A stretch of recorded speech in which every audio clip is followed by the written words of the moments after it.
Hey guys, how you doing? A viewer by the name of Brandon commented on one of my previous videos, and he said, with all the information you have and all the things that you knew, can you try to answer these two hard questions? When will World War III start? Where will it be at? And one more, would the U.S. be in serious danger? Now, to Brandon and all the other people watching the video, I don't have all the answers. I don't have some crystal ball. I don't have any inside information. Basically, I try to get most of my information from alternative media sites. I don't trust the mainstream media. The mainstream media, whether it's left bias like CNN, MSNBC, or right bias like Fox News, these major media outlets are used by the globalists to push an agenda, and it's really not that hard to see the mainstream media pushing agendas. With all the topics that they cover and how their news anchors try to sway all these people they have on in interviews, and how they cut out if they don't like hearing something someone has to say. If it goes against the agenda, they'll just say they have technical difficulties. So I definitely think that the mainstream media is being pushed by a certain agenda, an agenda of the globalists, the elitists of the world. So, like I said, I don't have all the information. What I gather, I try to formulate and think of the most logical explanation, and that's what I've been doing with all these World War III updates that I've been doing for the past month and a half. But let's get into these questions. When will World War III start? I mean, honestly, I don't know a certain date. Nobody knows the certain day that World War III is going to start. No individual outside maybe the globalist elitist circle knows when World War III is going to start. Do I think that it's fast approaching? Hell yes, I do. All right, and this kind of goes in with the second question of where it's going to be. There's certain areas in the world right now where we see so many troop deployments, so many military assets in the area, and tensions rising so fast that just the smallest spark could ignite a blaze. North Korea obviously is a huge one. All right, right now Trump has as he calls it, an armada over there, 2 nuclear submarines, 2 aircraft carriers with several different ships around them. We have the THAAD system in the area. We've got missiles in the area. Guam, is on high alert. So we're seeing a lot of different situations going on in North Korea. The Korean situation is a very volatile situation, and it's not just U.S. assets in that area. You've got Russian troops on the border. You've got Russian armament on the border. Same thing with China. They've got troops on the border with North Korea as well. So North Korea is definitely a hotbed right now. Another place that I believe that it could start is Syria, and Syria is a little low key right now, because it's weird how Trump attacked that Air Force base in Syria. Apparently, we wiped out 20% of their Air Force, which was complete and utter fabrication. Because the next day that air base was in complete operational. Literally 24 hours later, they were flying planes out of there. But what we're seeing more U.S. troops, more foreign troops on Syria's border. And it's just a really scary situation. And there's a sort of proxy war going in between the United States and Russia in Syria, because Russia backs Assad, and the United States backs the rebel factions. And ISIS, America is not perfect. And the Obama administration, their foreign policy was not good at all.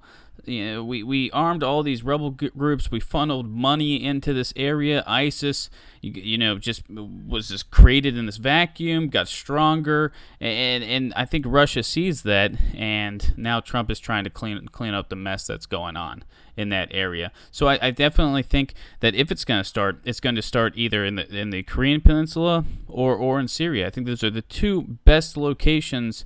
I don't want to use the word best because no one wants World War III, but those are the two best locations where World War III could start. Now, when is it going to start?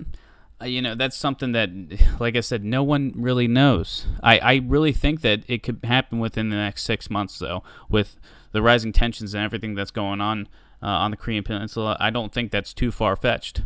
as it pertains to the Korean Peninsula, I think there's one big factor, and that big factor is China. Now, after that leaked transcript between the U.S. president and the president of the Philippines, their conversation, where Trump, came out and stated that if China's key in this, and if China's not going to rein in North Korea, then Trump would do it himself. And this conversation took place after that extremely successful missile launch that happened 2 weeks ago.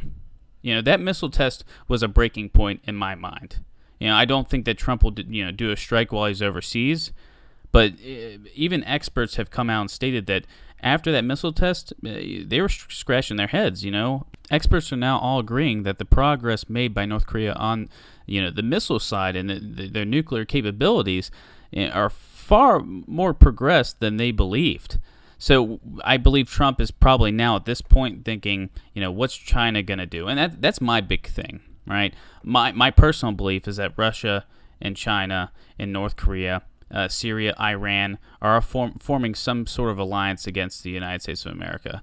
China does not want the United States to be in that region. And North Korea has always been this sort of buffer between the West and China. And so they're not going to just roll in and take Kim Jong-un out and bring a unified Korea through, because that's just not in their interest. And we've seen that with the escalation that's been happening in the South China Sea recently. China hasn't stopped building their artificial islands and putting military stations on them. So I don't think that China's as on board as the mainstream media is putting out. Now, to address Syria and how fast World War III could develop there, I think what's going on over there with the tensions between the United States and Russia and how they're not working together to fight ISIS like it was the original plan to do, and it's more of Russia wanting to keep Assad in power and the West seeming to want regime change when it comes to the Assad dictatorship, quote unquote. We're seeing a lot more develop there with other countries. Turkey, who's supposed to be a NATO member, an ally of the United States, their president was just voted basically supreme power. It's like they're a new caliphate.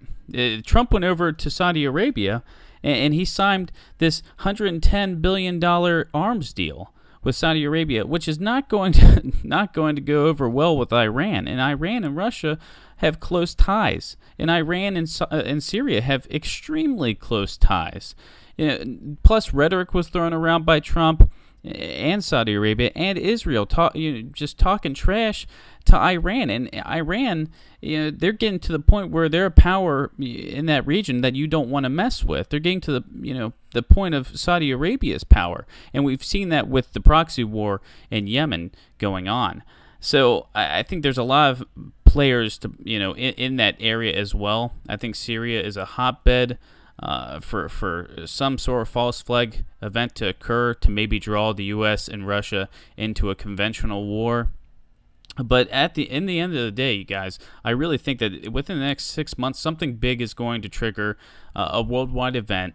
World War III may start from this event. I think false flags could definitely occur to push the globalist agenda. In the last question, would the U.S. be in serious danger? I think the U.S. is already in danger. 8 years of Obama's foreign policy, his lackluster foreign policy, where we just took a back seat, has made all these other countries kind of stand up and be like, wow, we can be the big dog, in the yard now. And that caused a very, strenuous and dangerous situation, especially with Russia and China. So I hope this video answered some of your questions with a little bit more clarity. And once again, I'll always update you guys on the situation as it unfolds.